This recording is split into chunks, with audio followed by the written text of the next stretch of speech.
When CEO Vincent Caldwell answered an emergency call, a terrified 7-year-old whispered, "Daddy, you left us at the river." Harper had been abandoned in a forest with her 3 two-year-old siblings and was desperately trying to save them with a bamboo raft.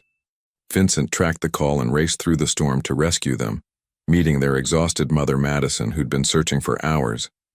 But as Vincent investigates why these children were abandoned, he uncovers a conspiracy that leads to the last person he ever expected, and a truth that will change his life forever.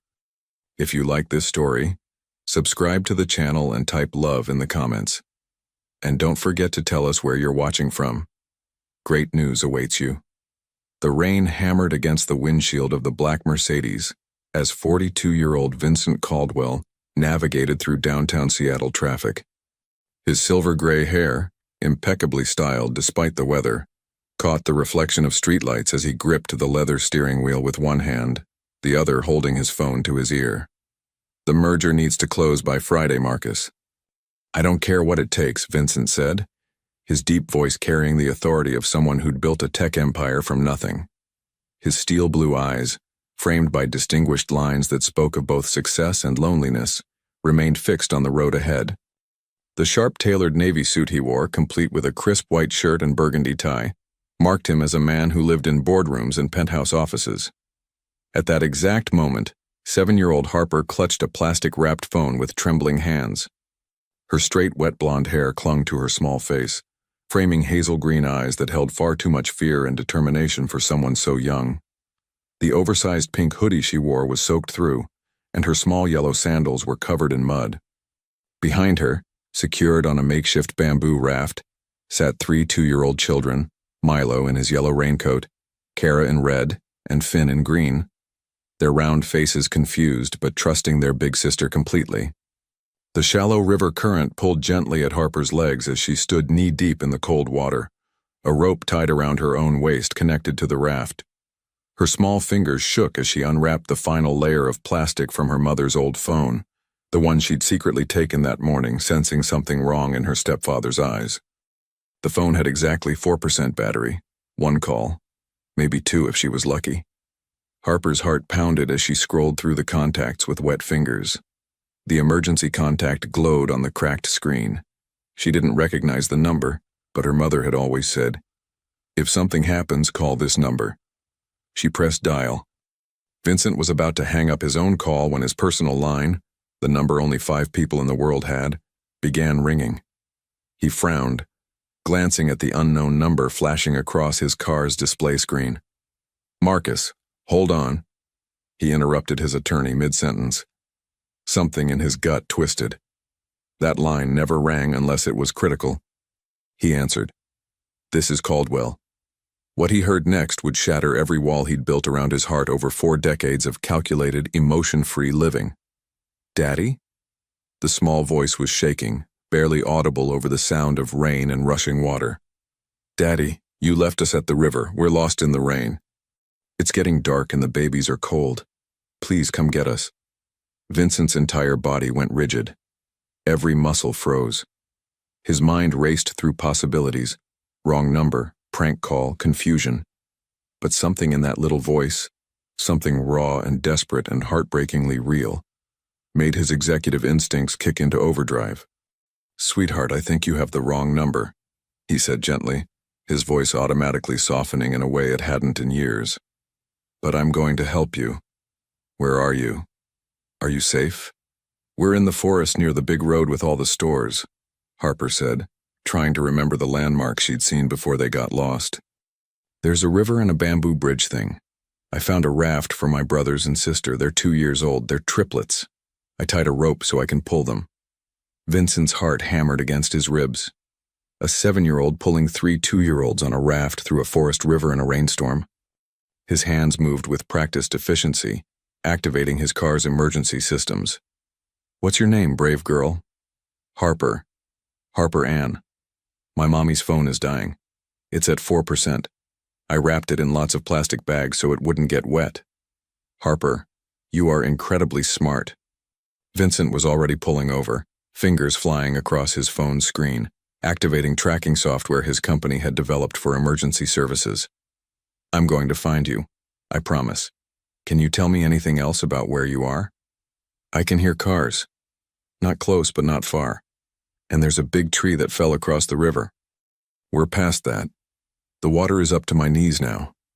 The babies are scared, but I told them Big Sister has it under control. Vincent felt something crack open in his chest. Something he'd thought had died years ago when his own parents told him business mattered more than family, when every relationship had crumbled under the weight of his ambition. This child's courage, her protective instinct, her calm despite terror, it was extraordinary.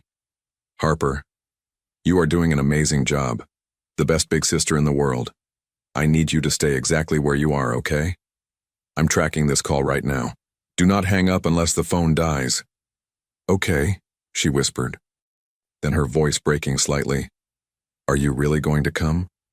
My daddy didn't answer. This was Mommy's emergency number. I'm coming, Harper. I promise you with everything I am, I'm coming right now. Vincent was already in motion, having pinpointed her location using the trace. A protected nature area about 12 miles from downtown, along Riverside Forest Park. He knew it well. His company had donated money to preserve it. He switched to his hands-free system, keeping Harper on one line while dialing 911 on another. Within 90 seconds, he had fire and rescue dispatched. But he wasn't waiting. His Mercedes tore through traffic, rain hammering down, as he broke every speed limit between him and those children.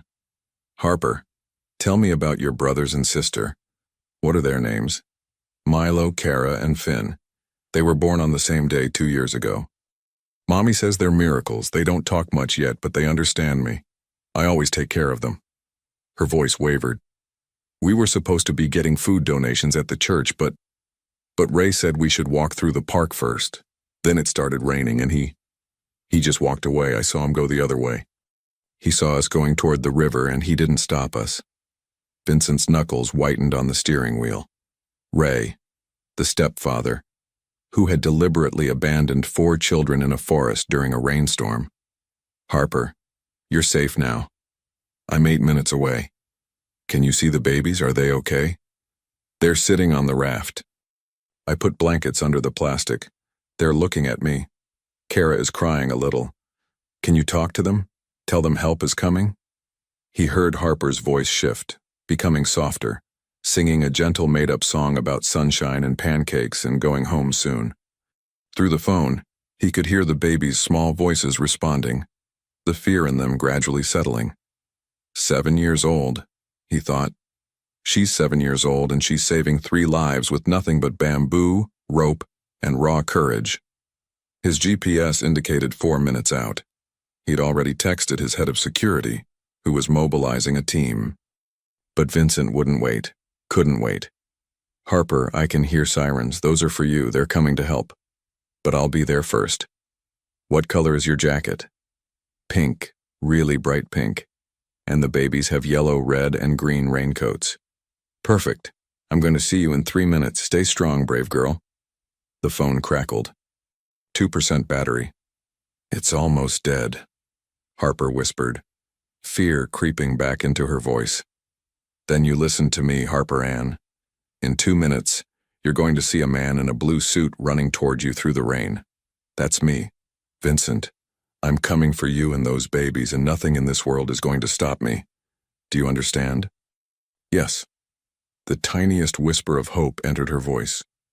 I promise you, Harper. I always keep my promises. The line went dead as the battery finally gave out.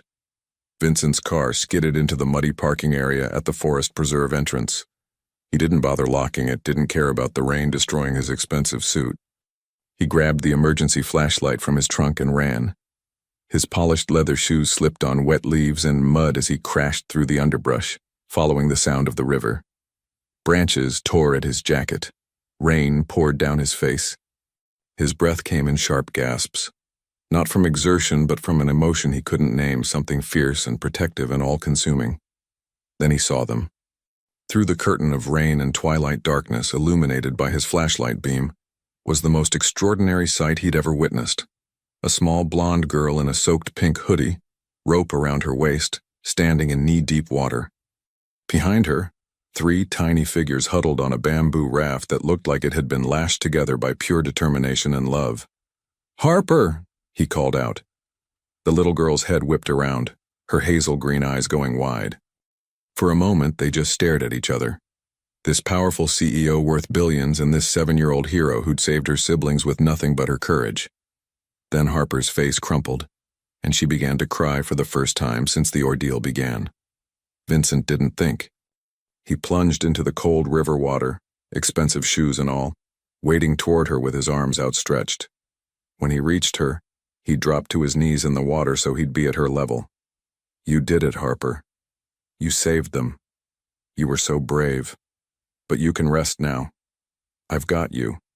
She collapsed against him, small arms wrapping around his neck, her whole body shaking with exhausted sobs.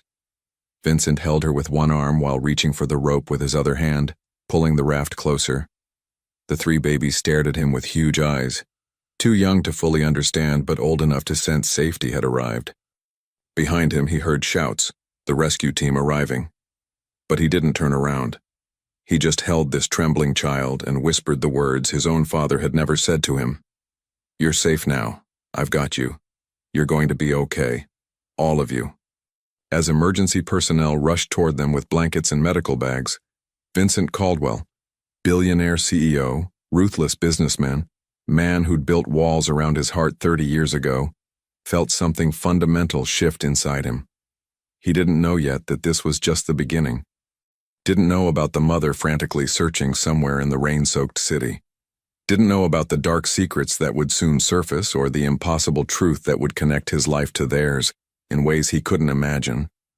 All he knew was that this child's courage had touched something in him he'd thought was dead, and he would move heaven and earth to keep them safe. Vincent carried Harper out of the water, while two paramedics carefully lifted the raft carrying the triplets. The rain had lessened to a steady drizzle, but the temperature was dropping fast. His security team had arrived with the rescue workers, creating a protected perimeter around the scene. "Sir, we need to get these children to the hospital immediately," the lead paramedic, a woman in her 50s named Paula, said urgently. "Possible hypothermia, and the little ones need to be checked for respiratory issues."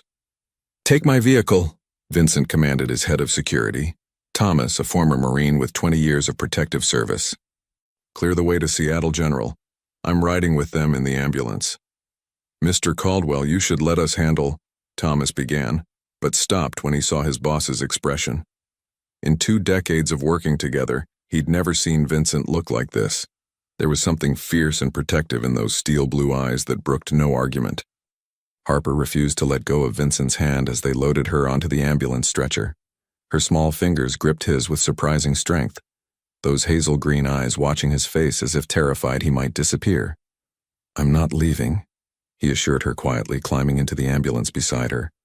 "I'm staying right here." The 3 babies were being checked by another paramedic, all conscious, scared, but physically responsive. Milo clutched a soaked stuffed rabbit. Kara's tiny hand held on to Finn's, and Finn kept reaching toward Harper, making distressed sounds. "Let me." Harper tried to sit up, her protective instincts still in overdrive despite her exhaustion. "No, sweetheart, you need to stay still," Paula said gently, placing an oxygen mask near Harper's face. "But I promise your brother can see you." She adjusted the stretcher so Finn had a clear view of his big sister. As the ambulance sped toward the hospital, sirens wailing, Vincent watched Harper fight to stay awake. Her eyelids kept drooping, then snapping open in panic. "Harper, it's okay to sleep," he told her softly. "I'll watch over them. I give you my word." "But I always," she mumbled, her words slurring with exhaustion. "I'm the big sister. I have to. You did your job, you saved them. Now it's my turn to help. Trust me." Something in his voice must have reached her because she finally let her eyes close, her small hand still wrapped around his much larger one. Vincent looked down at their joined hands. His scarred from years of climbing the corporate ladder, closing deals, building an empire while sacrificing everything personal. Hers so small and delicate but marked with scrapes and cuts from the rope, from pulling her siblings to safety through a river in a storm. He'd never felt more humbled in his life. The emergency room at Seattle General erupted into controlled chaos when they arrived. Dr. Sarah Brennan, head of pediatric emergency medicine and someone who'd treated high-profile cases before, took one look at the 4 wet, cold children and the soaking wet billionaire who refused to leave their side and immediately grasped the situation's gravity. "Get me 4 trauma bays, heated blankets, and I want full workups on all of them," she commanded. "And someone get Mr. Caldwell some dry clothes before he catches pneumonia himself." "I'm fine," Vincent said tersely, still holding Harper's hand as they wheeled her stretcher down the corridor.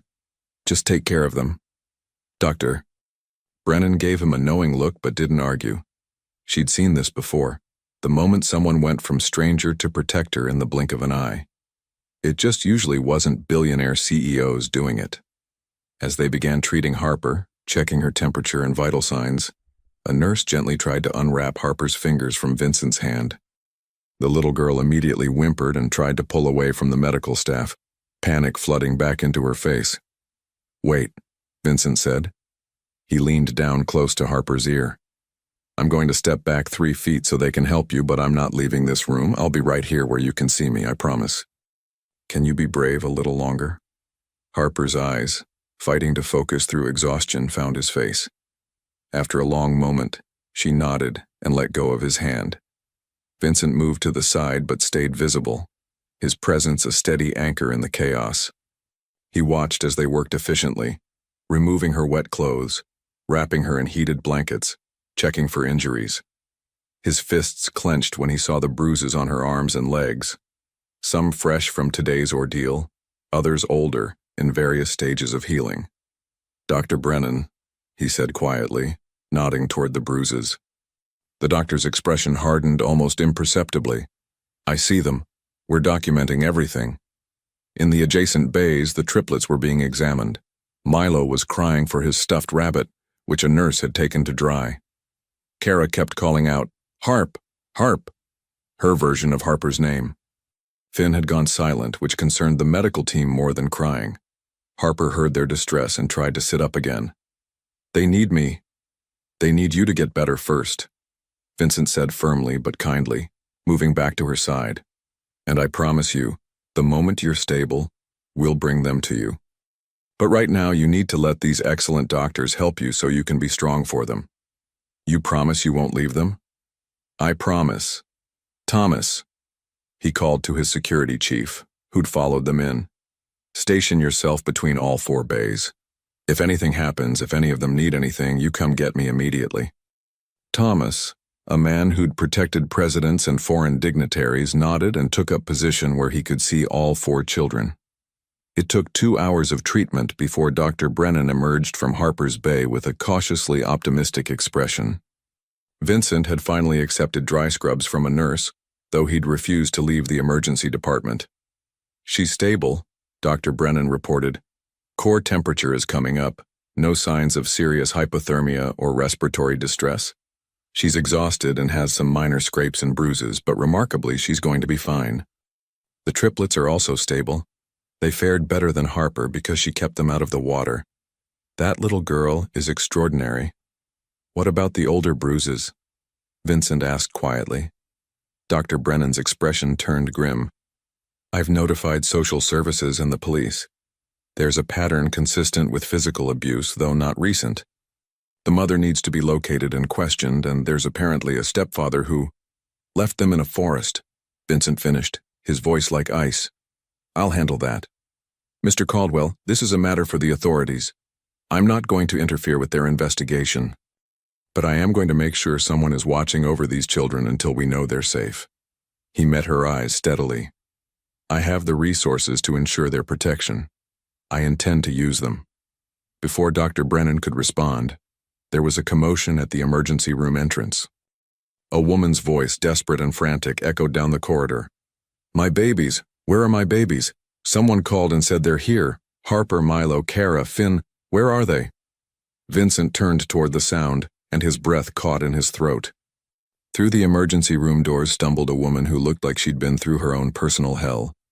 She was 39, but exhaustion made her seem both older and somehow fragile.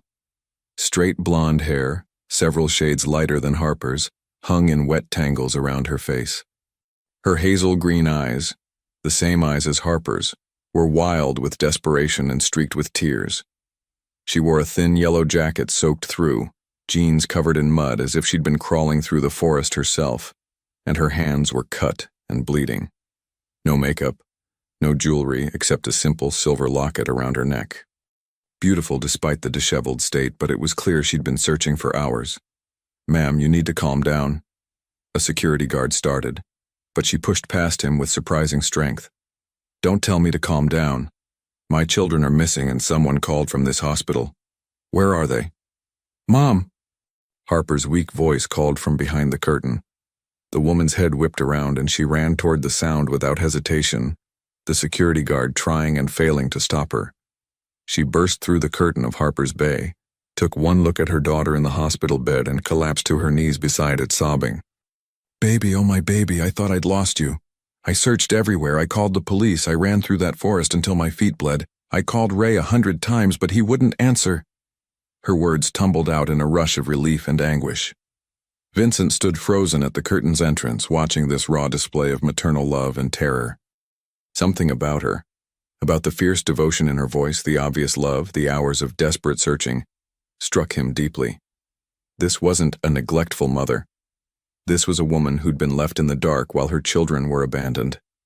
Harper wrapped her arms around her mother's neck, both of them crying. "Mommy, I was so scared. Ray left us at the river. He saw us walking the wrong way and he didn't come back. I had to use your emergency phone and a man came and—" The woman's head lifted sharply, her tear-streaked face suddenly registering Vincent's presence in the doorway. Their eyes met across the small space. For a moment, neither of them moved. Vincent felt something he'd never experienced. An immediate, profound recognition that had nothing to do with logic and everything to do with something deeper. Those hazel green eyes, so like Harper's but carrying years of pain and strength and determination, looked straight into him. "You saved them," she whispered, somehow knowing without being told. "You answered the emergency call. Your daughter saved them," Vincent corrected quietly. "I just showed up. Harper is the real hero." The woman stood slowly, still keeping one hand on Harper's shoulder, and extended her other hand toward him. Despite the cuts and dirt, despite the exhaustion, she stood with dignity. "I'm Madison Cole. These are my children." Her voice broke slightly. "Thank you for bringing them home." Vincent took her hand carefully, aware of the cuts on her palm. "Vincent Caldwell, and you don't need to thank me.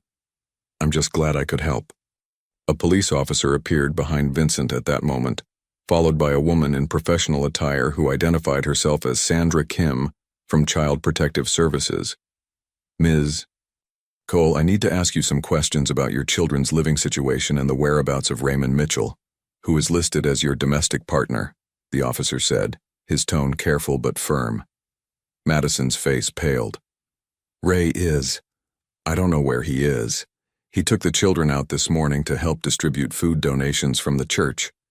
He said it would be good for them to learn about helping others. When they didn't come back, I went looking for them. I've been searching for 5 hours." She swayed slightly, the exhaustion hitting her all at once. Vincent moved instinctively, catching her elbow to steady her. "Someone get her a chair and some water. She's suffering from exposure and exhaustion." "Ms. Cole, I'm going to need you to come with me for questioning," Sandra Kim said, though her voice had softened at seeing Madison's obvious distress. "Your children are safe and under medical observation. We need to conduct a full welfare assessment before—" "Before what?" Madison asked, fear sharp in her voice. "Are you taking them away from me?" "That depends on what we discover in our investigation," Sandra replied carefully. "Right now, we need to understand why 4 children under your care were abandoned in a forest during a rainstorm by your domestic partner." Vincent watched Madison's face crumble as the full weight of the situation hit her. She looked at Harper in the bed, then back at the social worker, and he could see her mind working frantically through terrible scenarios. "The other 3, Madison said urgently. "Milo, Kara, and Finn, where are they? Are they okay?" "They're stable and being monitored in the next rooms," Dr. Brennan assured her. "You can see them briefly before the interview." Madison nodded. but as she tried to move toward the other bays, her legs gave out.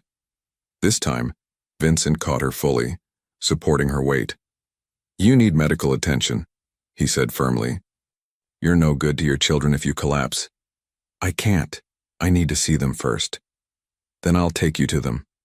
Vincent looked at the social worker and police officer with an expression that clearly stated this wasn't negotiable. 5 minutes. Let her see her children are safe.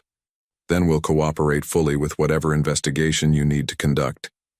Something in his tone, the authority of a man accustomed to getting his way, combined with genuine concern, made them nod in agreement. Vincent half-carried Madison to each bay, letting her see and briefly touch each of the triplets. With each child she saw breathing and safe, more of the rigid terror left her body. But when they reached Finn's Bay, she noticed the monitoring equipment was more extensive, and her fear spiked again. "Why does he have all those wires?" "Precautionary," Dr. Brennan assured her. "He wasn't responding verbally at first, which concerned us, but his vitals are strong.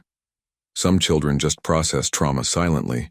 We're keeping extra monitoring to be safe." Madison bent down, pressing her forehead against Finn's tiny one, whispering words of love and comfort. The 2-year-old's eyes opened, focusing on his mother's face, and he whispered his first word since arriving at the hospital. "Mama."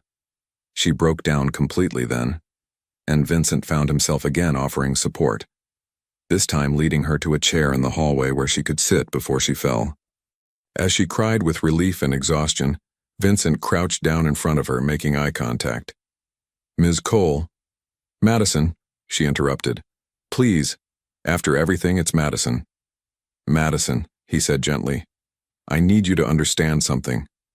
Whatever is about to happen with the investigation, whatever questions they ask you, I want you to know that I saw what you did tonight.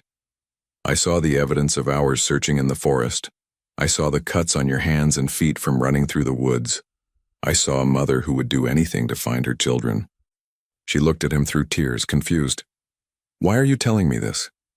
"Because I also saw those old bruises on Harper's arms. And I heard her say that Ray deliberately left them in the forest. I'm telling you this because someone needs to understand that I will be watching this case very carefully. I have resources, Madison, and I intend to use them to make sure your children are protected." "Are you saying—" She could barely speak the words. "Are you saying they might take my babies from me?" "I'm saying that CPS has to investigate any potential abuse situation. But I'm also saying that I will personally ensure you have the best legal representation available. If you're innocent in this, and everything I've seen suggests you are, then I will help you prove it." "Why?" she whispered. "Why would you do that for strangers?" Vincent thought about how to answer that. How could he explain that the sound of a scared little girl's voice on the phone had shattered something in him? That watching Harper save her siblings with nothing but courage and a rope had made him feel things he'd spent decades avoiding? That looking at Madison's face, seeing her maternal love and fierce determination, had awakened something he'd thought was dead? "Because your daughter called me Daddy on that emergency line," he said quietly. "Because for a moment I got to imagine what it would be like to have a child who needed me, to matter to someone that way. And because I have the power to help Madison, so I will." Fresh tears streamed down her face. "I can't pay you." "I'm not asking you to." Before either could say more, Sandra Kim approached with the police officer. "Ms. Cole, we need you to come with us now." Madison stood, squaring her shoulders despite her exhaustion. Vincent watched her summon dignity from somewhere deep inside, becoming every inch a mother fighting for her children. "Can I say goodbye to them first?" Sandra nodded, and Madison went to each bay again, kissing each child and promising she'd be back soon. When she reached Harper, she held her daughter close. "Baby, I need you to be brave a little longer. They're going to ask you some questions about Ray, about home, about everything. You tell them the truth, okay? All of it. And don't be scared. Mama's going to fix this." "I'm not scared anymore," Harper said, her voice small but steady. "Mr. Vincent said he'd protect us." Madison's eyes met Vincent's over Harper's head. Gratitude and something else. Something like hope, shining through the fear. As they led Madison away for questioning, Vincent stood in the hallway of Seattle General Hospital, watching 4 children sleep in their bays, protected by his security team and medical staff. His phone was buzzing constantly with messages from his company, from board members wondering where he was, from his assistant asking about tomorrow's crucial meetings. He ignored all of it. Instead, he pulled out his phone and dialed his personal attorney. "Richard, I need you to do something for me. Drop everything.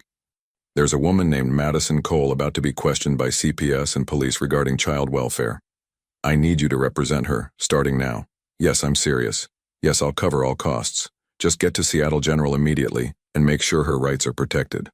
After hanging up, he called Thomas. "I need a complete background check on Raymond Mitchell by morning. Everything. Financial, criminal, employment, relationships. I want to know why he left 4 children in a forest. And I want evidence that will hold up in court." Finally, he texted his assistant. "Clear my schedule for the next 3 days. Family emergency. I'm unreachable except for genuine crises." As he sent the message, he realized what he'd written. Family emergency. They weren't his family. He'd known them for less than 3 hours. But when he looked at Harper sleeping in the hospital bed, her small hand still curled around the blanket as if holding on to safety, he felt a fierce protective surge he'd never experienced. Something had changed tonight. Some fundamental shift in who he was and what he wanted. He just didn't know yet that the truth waiting to be discovered would be even more extraordinary than anything he could imagine. A truth that would prove some connections are deeper than choice. Some bonds are written in the very fabric of fate itself. 3 days after the rescue, Vincent stood in the conference room of his downtown Seattle headquarters, but his mind was miles away. Through the floor-to-ceiling windows, the city stretched below, gray skies threatening more rain, the Space Needle piercing through low clouds. His reflection stared back at him. Impeccable charcoal suit, silver gray hair perfectly styled, every inch the powerful CEO. But something in his steel blue eyes had changed. "Mr. Caldwell, are you listening?" His CFO, Patricia Morrison, asked with barely concealed frustration. "The Techworth merger requires your signature by end of business today or we lose the competitive advantage." Vincent turned from the window, his expression unreadable. "Postpone it." The 6 executives around the mahogany conference table froze. Patricia's mouth actually dropped open. "Sir, we've been working on this deal for 8 months. Postponing now would—" "I said postpone it." His voice carried absolute authority. 2 weeks. If they won't wait, they can walk. Vincent, his longtime business partner Marcus Chen spoke carefully. "What's going on? You've missed 3 board meetings. You haven't returned calls from investors. Your assistant says you've been at Seattle General Hospital for 72 hours straight. Are you ill?" "No." Vincent gathered the contract files on the table, his movements deliberate. "But my priorities have shifted. This company will survive without my constant attention for a few weeks. Something more important requires my focus right now." "More important than a $4 billion merger?" Patricia asked incredulously. Vincent met her eyes steadily. "Yes, much more important." He walked out of the conference room, leaving stunned silence behind him. His assistant, Jennifer, jumped up from her desk as he passed. "Mr. Caldwell, you have— Cancel everything through next Friday. Redirect urgent matters to Marcus. Everything else can wait." He didn't break stride toward the elevator. "Sir, your mother called. She said it's important that you attend the foundation gala this weekend. She was quite insistent." Vincent's jaw tightened. Catherine Caldwell. The woman who'd raised him to believe emotions were weakness and family was secondary to empire building. The woman he'd spent 42 years trying to please, sacrificing every relationship, every personal connection, every chance at genuine happiness. "Tell my mother I'm unavailable." She specifically said, "Jennifer." He turned, and his assistant actually stepped back at the intensity in his expression. "For the first time in my life, I'm choosing to be unavailable. If my mother has an issue with that, she can call me directly. But the answer will still be no." 20 minutes later, Vincent walked through the pediatric ward at Seattle General, carrying bags from a toy store he'd discovered during his vigil. Nurses who'd initially been intimidated by his presence now greeted him warmly. He'd spent 3 nights sleeping in an uncomfortable chair in Harper's room, leaving only for brief business calls and to shower at his penthouse. Dr. Brennan intercepted him outside Harper's room. "Mr. Caldwell, I need to update you on the situation."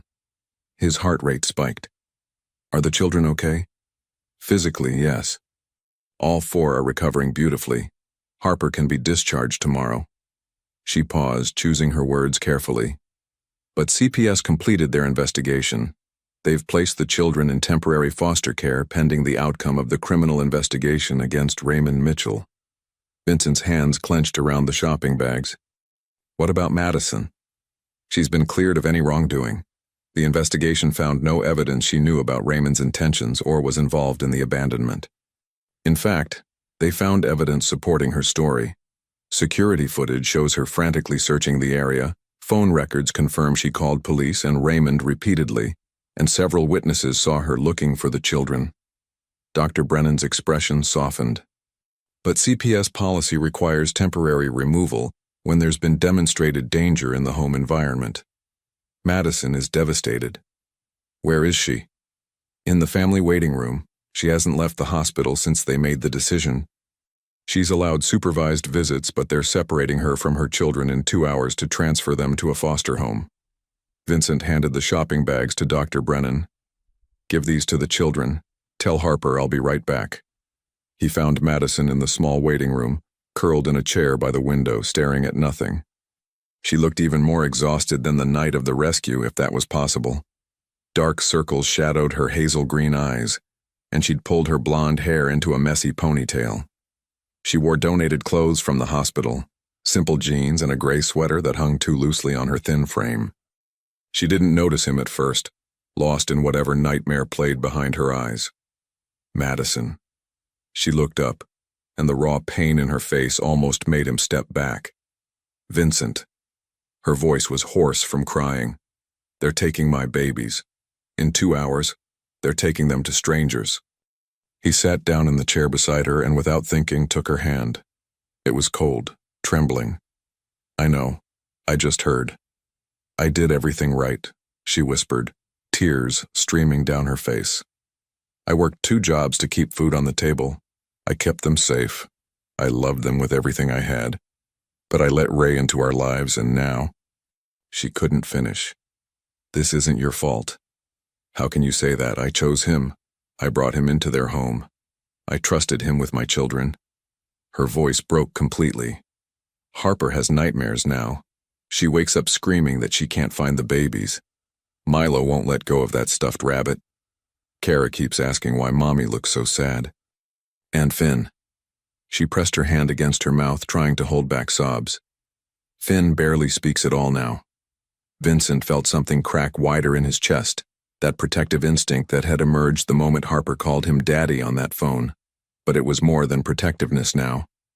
Looking at Madison's anguish, seeing her love for her children and her self-blame for circumstances she couldn't have predicted, he felt a connection he'd never experienced.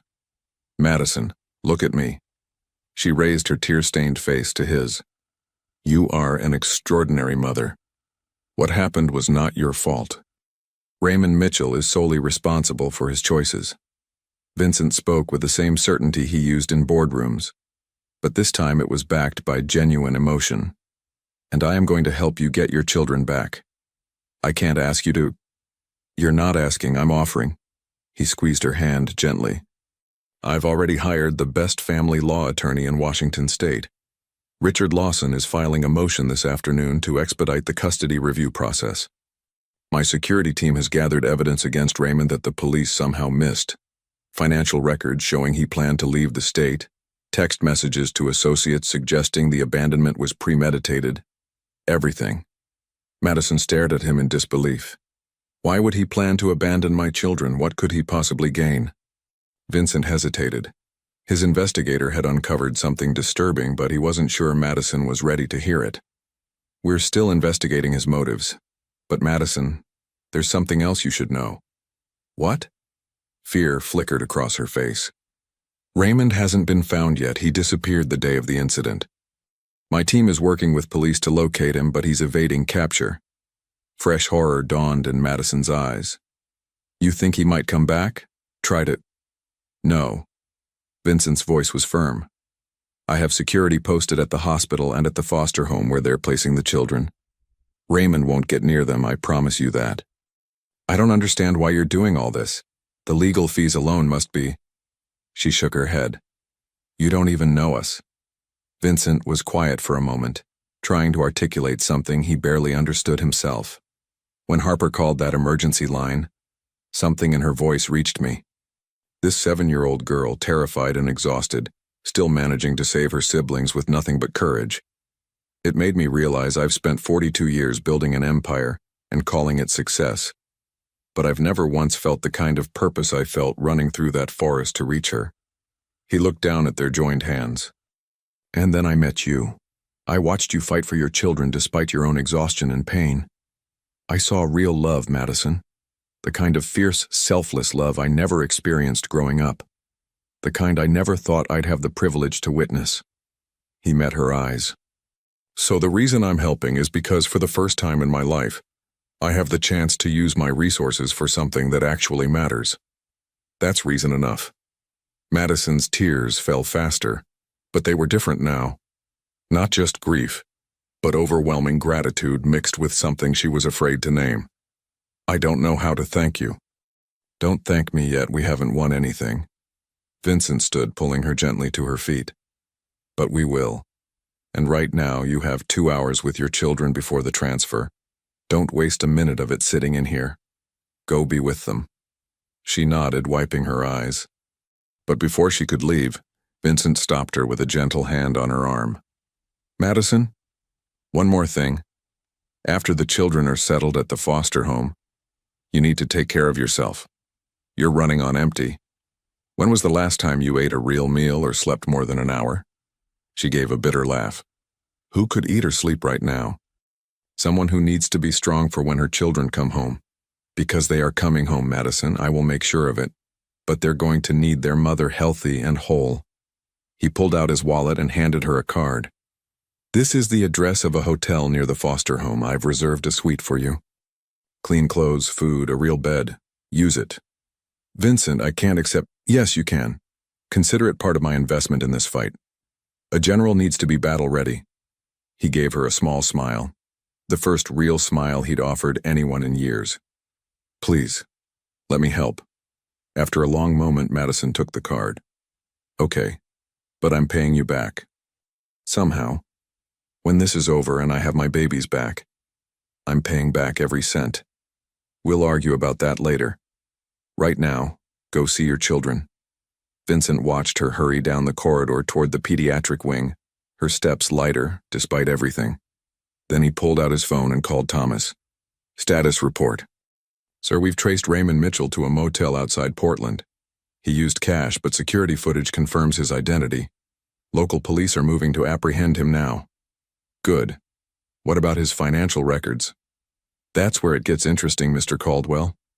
3 weeks before the abandonment, Raymond received a wire transfer for $50,000 from an offshore account. We're still tracing the origin, but the timing is suspicious. Vincent's jaw clenched. Someone had paid Raymond to abandon those children. But why? Keep digging.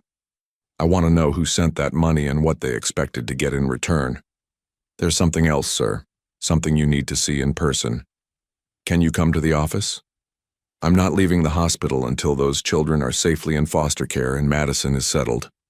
Sir, this is about Madison Cole, about her background. You need to see this now. Something in Thomas's voice made Vincent's instincts sharpen. What did you find? I'd rather show you. It's complicated.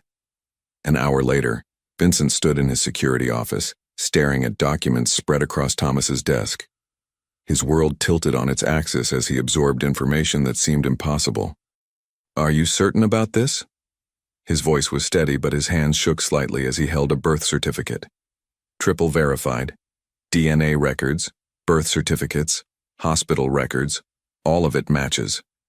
Thomas's normally impassive face showed concern. Sir, the implications. I understand the implications. Vincent sat down heavily, his mind racing. Does Madison know?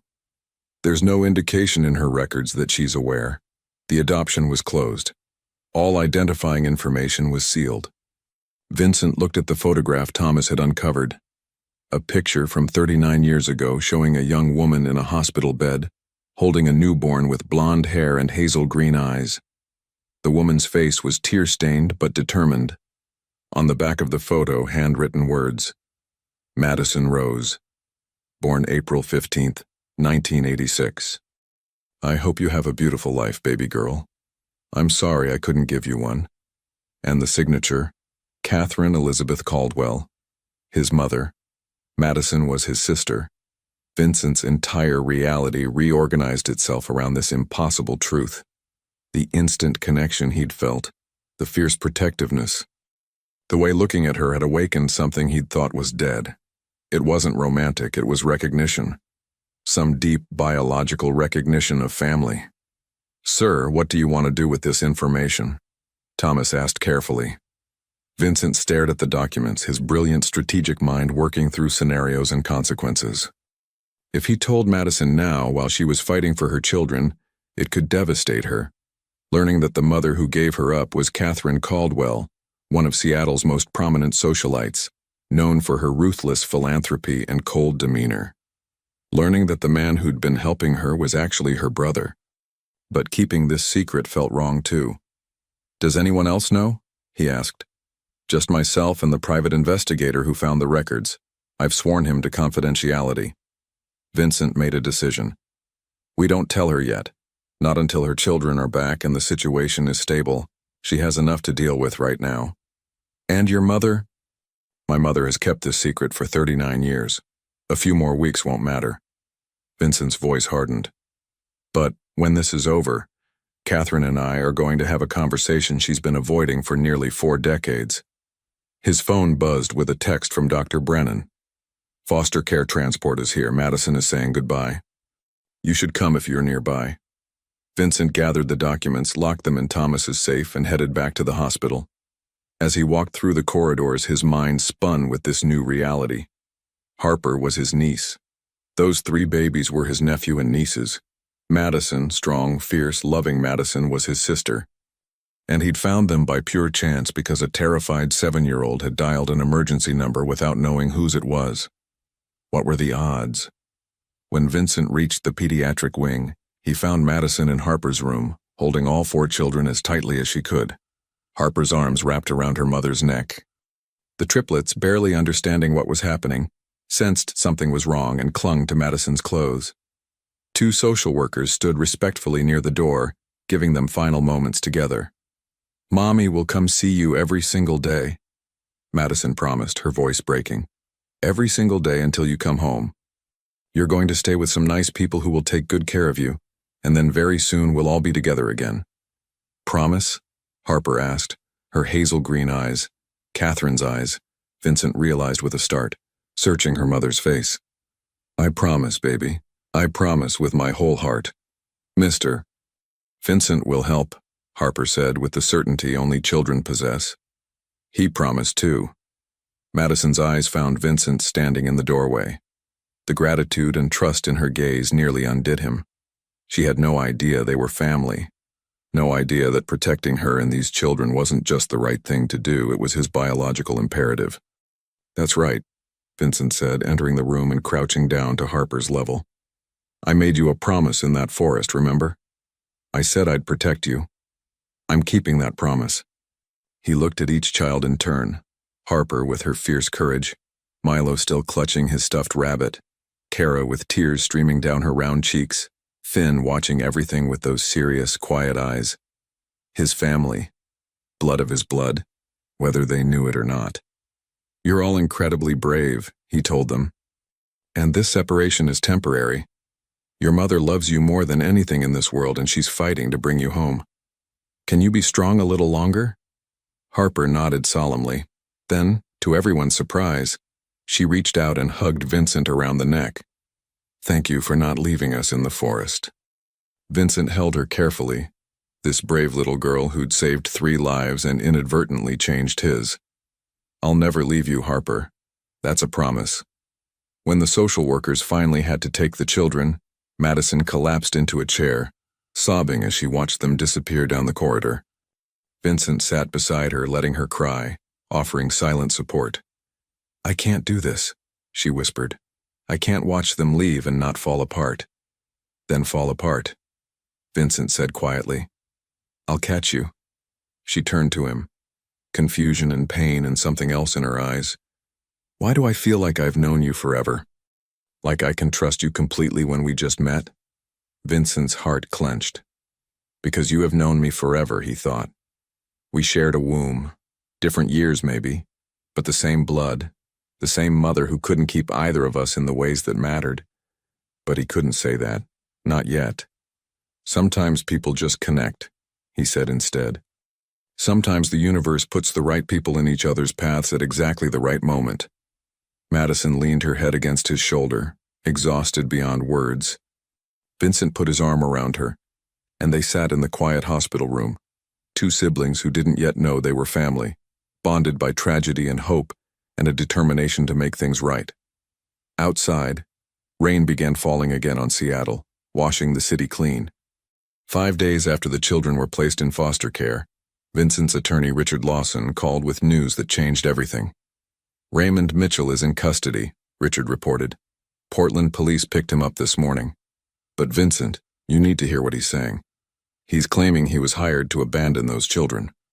And he's willing to testify in exchange for a reduced sentence."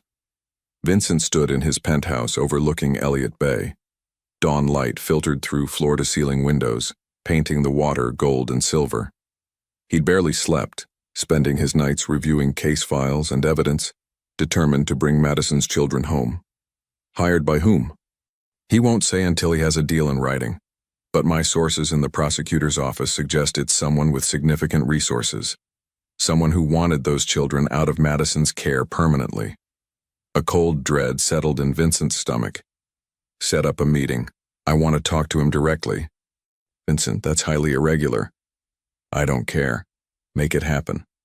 2 hours later, Vincent sat across a metal table from Raymond Mitchell in a Seattle police interview room.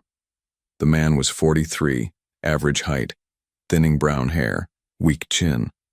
There was nothing remarkable about him except the cold calculation in his pale blue eyes. "Mr. Caldwell," Raymond said with a smirk, "the billionaire who suddenly cares about white trash kids from the wrong side of town. How noble." Vincent's expression didn't change, but his voice dropped to a temperature that made the police detective in the corner straighten in his chair. "Those children are under my protection. You abandoned them in a forest during a rainstorm, left a 7-year-old to save 3 babies by herself, and traumatized 4 innocent lives. Noble doesn't factor into my feelings right now. Justice does." Raymond's smirk faltered. "I want immunity. You'll get what the prosecutor offers and nothing more. Now tell me who paid you." "Why should I?" "Because if you don't, I will use every resource at my disposal to ensure you face the maximum penalty for child endangerment, attempted murder, and any other charge we can make stick. Your life as you know it is over, Raymond. The only question is whether you spend it in a cell or in protective custody. Choose wisely." Raymond's bravado cracked. He glanced at his public defender, who nodded slightly. "It was a woman," Raymond admitted. "High society type. Never gave me her real name, but she had money and connections. She approached me 6 months ago, said she wanted Madison's kids removed from her care permanently. Offered me $50,000 up front and another $50 when the job was done." Vincent's blood ran cold. "What job specifically?" "Make it look like Madison was an unfit mother. Create situations where the kids got hurt or scared. Build a case for CPS to remove them. The forest thing was supposed to be the final straw. They'd take the kids, Madison would lose parental rights, and the kids would end up in the foster system where this woman could." He trailed off, uncomfortable. "Where she could what?" Vincent demanded. "Where she could adopt them quietly, that's what she said. She wanted the kids but not Madison attached to them." The detective leaned forward. "Can you describe this woman?" Raymond shrugged. "Late 50s maybe. Blonde but not natural. Wore expensive clothes. Designer stuff. Cold eyes. Real cold. She met me at fancy hotels, always paid cash. But she slipped once. Mentioned she was on the board of some children's charity in Seattle. Vincent felt the world tilt again. Only one person matched that description with access to both money and connections in Seattle's foster care system. A person who sat on the board of 3 major children's charities and had the influence to manipulate adoptions. His mother, Catherine Caldwell. But why would she want Madison's children? Unless she knew. Unless she'd known all along that Madison was her daughter, had been watching from afar and had decided she wanted access to her grandchildren without dealing with the daughter she'd given away. Vincent stood abruptly, his chair scraping against concrete. Get his full testimony on record, everything. I want dates, locations, phone records, all of it. Mr. Caldwell, where are you going? The detective asked. To end this.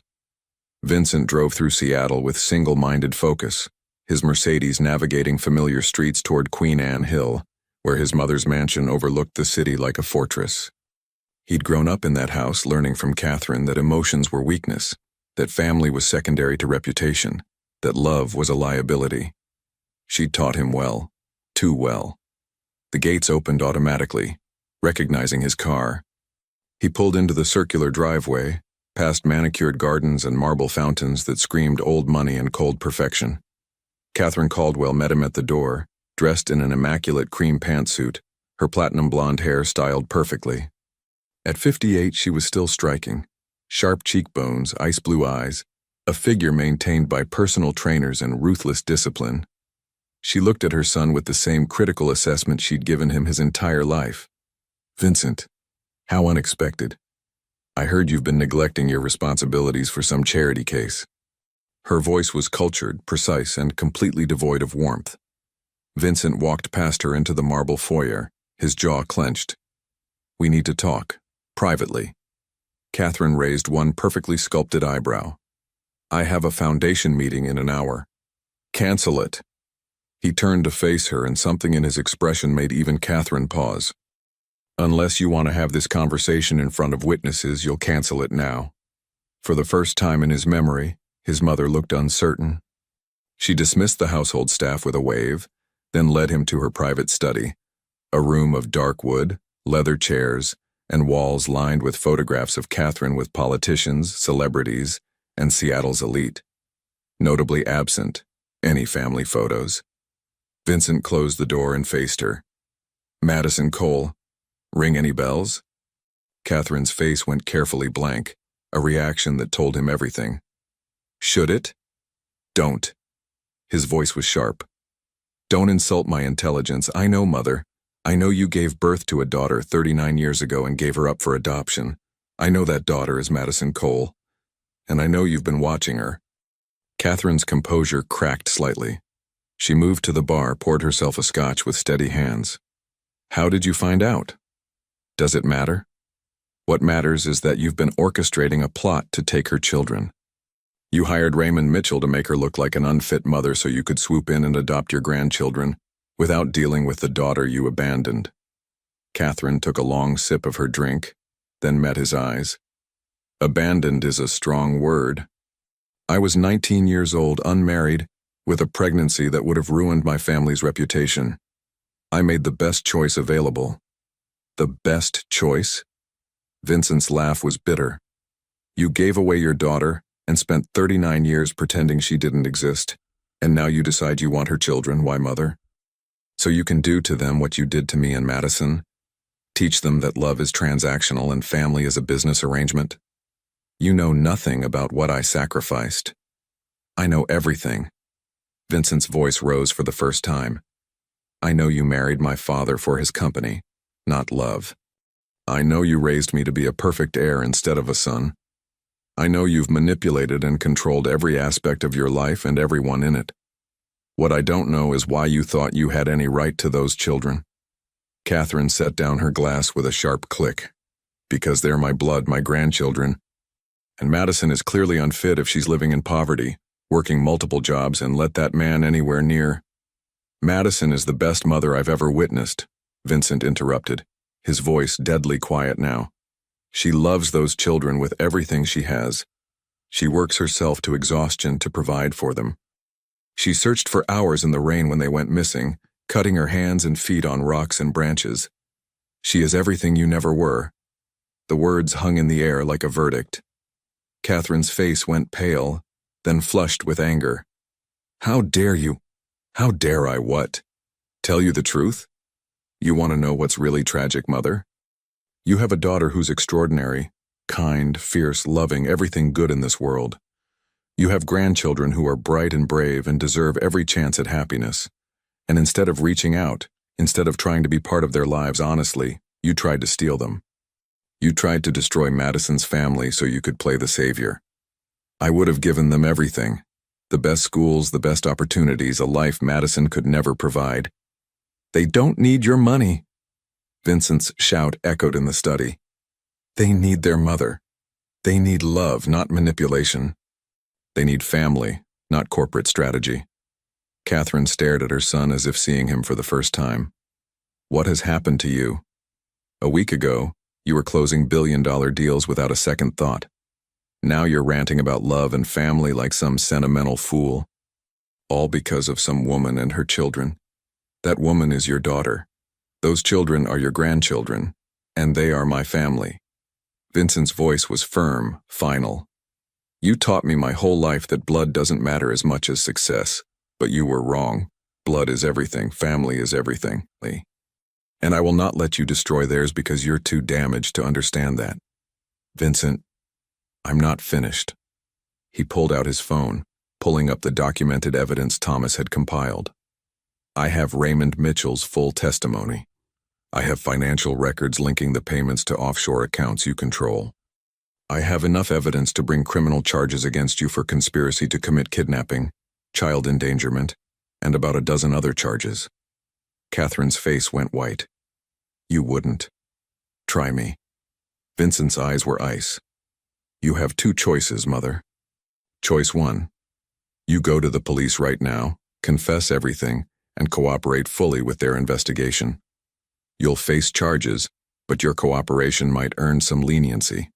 More importantly, it will help Madison get her children back immediately. And choice two? I prosecute you myself. I use every resource I have to ensure you face the maximum penalty. Your reputation, your foundation work, your place in Seattle society, all of it destroyed. And you'll never have contact with Madison or those children ever. Catherine sank into her leather chair, looking suddenly every one of her 58 years. Why are you doing this? To punish me? No. Vincent's voice softened slightly. I'm doing this to save you from making the biggest mistake of your life. You still have a chance, Mother. A chance to meet your daughter honestly. A chance to know your grandchildren. A chance to be the person you should have been all along. Madison will never forgive me for what I've done. Maybe not, but you'll never know unless you try. And trying starts with taking responsibility for your actions. Catherine was silent for a long moment, staring at her hands. Hands that had signed million-dollar checks and cut ribbons at charity events, but had never held her daughter or comforted her grandchildren. If I confess, she finally said quietly, Madison gets her children back immediately. Yes. CPS will expedite the review when they learn the abandonment was a paid setup and you're no longer a threat. And will I? She couldn't finish the question. Will you get to meet them? That's Madison's choice, not mine. But I'll tell her the truth. All of it. That you're her mother, that I'm her brother, that this whole nightmare was because you made terrible choices but might be capable of making better ones going forward. Catherine stood, moving to the window that overlooked her perfect gardens. When she spoke again, her voice was different, smaller, more human than Vincent had ever heard it. I was 19, scared. My parents gave me an ultimatum, give up the baby or lose everything. I chose wrong. She turned back to face him. And I've been choosing wrong ever since, choosing reputation over love, control over connection. I thought I could correct my mistake by taking those children, giving them what I never gave Madison. But I would have just repeated the same damage, wouldn't I? Yes, Vincent said honestly. You would have. Catherine nodded slowly. Call your attorney. Tell him I'm ready to give my statement. And Vincent? She met her son's eyes. Thank you for being a better person than I taught you to be. 6 hours later, Vincent stood in the hallway of the foster home where Madison's children were staying, watching through a window as social workers told Madison she was getting her children back. Her face transformed, from exhausted despair to disbelieving hope to overwhelming joy in the space of seconds. She looked around frantically and found Vincent watching. Their eyes met through the glass and she ran to him, throwing her arms around him in a hug that nearly knocked him backward. "They said I can take them home today. Today. The charges are dropped. The investigation found the whole thing was a setup and I can take my babies home right now." She was crying and laughing simultaneously. "How did you do this?" Vincent held her carefully, his sister, though she still didn't know. "I had help. Good legal team. Some luck. But mostly, Madison, this is because you're an extraordinary mother who never gave up." "I want to meet them," she said, pulling back to look at him. "Your legal team, the investigators, everyone who helped. I need to thank them. There's actually someone specific who wants to meet you," Vincent said carefully. "Someone whose involvement in this case was complicated." Madison's joy dimmed slightly, confusion entering her eyes. "What do you mean?" Before Vincent could answer, Richard Lawson approached with a file. "Ms. Cole, there's something you need to know about how this case unfolded. It involves your adoption records and some information that came to light during the investigation." Vincent watched Madison's face as Richard explained about the sealed adoption records, about Catherine Caldwell being her biological mother, about Vincent being her brother. He watched understanding dawn, followed by shock, followed by a storm of emotions too complex to name. When Richard finished, Madison looked at Vincent with tears streaming down her face. "You knew? When did you know?" 5 days ago, Vincent admitted. "I wanted to tell you immediately, but you had enough to deal with." "You're my brother." She said it like she was testing the words, seeing if they felt real. "You're my brother and you found me by accident because Harper called your emergency number." "Yes. And our mother, Catherine Caldwell. She tried to take my children because she made terrible choices 39 years ago and has been making them ever since. But Madison, she's confessed everything. She's cooperating with the investigation. She's facing consequences. And she's asking, not demanding, asking, if she might someday have the chance to meet you." Madison walked to the window, looking at nothing, processing the impossible weight of information. Vincent stood quietly, giving her space. Finally, she spoke without turning around. "I used to imagine my birth mother. When I was a little girl in foster care, moving from home to home, I'd make up stories about why she gave me away. I imagined she was young and scared, but loved me so much she wanted me to have a better life." Her voice broke. "I never imagined she was a rich socialite who watched me from afar and only wanted my children when I'd done all the hard work of raising them. I know it's not the story you wanted." "No." Madison turned back to face him. "But you know what? Maybe it's the story I needed. Because if Catherine had kept me, raised me the way she raised you, all cold ambition and no love, I wouldn't have learned what real family means. My foster parents weren't perfect, but they taught me to love. And I love my children with everything I am. That's something Catherine never learned." She walked back to Vincent, looking up at him with those hazel green eyes so like his own. "You said you're my brother. Do you? Do you want to be? Or was helping us just obligation once you knew?" Vincent took her hands in his, something he'd never done with anyone. "Madison, when Harper called me that night before I knew any of this, I felt something I'd never felt before. Purpose, connection, family, and every moment since, getting to know you, seeing your strength and love and fierce protection of your children. You've shown me what family really means, so yes, I want to be your brother very much." Fresh tears spilled down Madison's face, but she was smiling. "I always wanted a brother. And I never knew I needed a sister until I found you." They stood in that hallway, two people who'd lived 39 and 42 years without knowing they shared blood, holding on to each other like lifelines. Behind them, a door opened and Harper's voice called out excitedly, "Mommy, they said we can go home."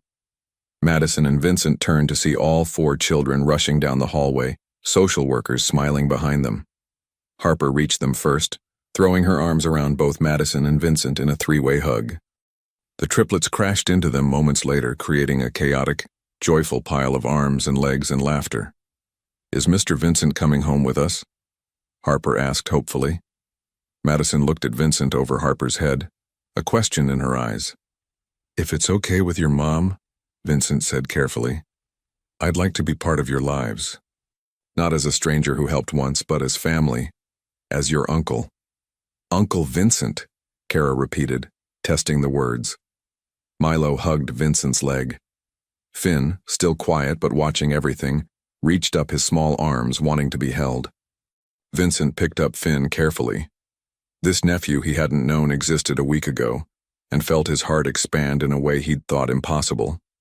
Finn laid his head on Vincent's shoulder, finally feeling safe enough to rest.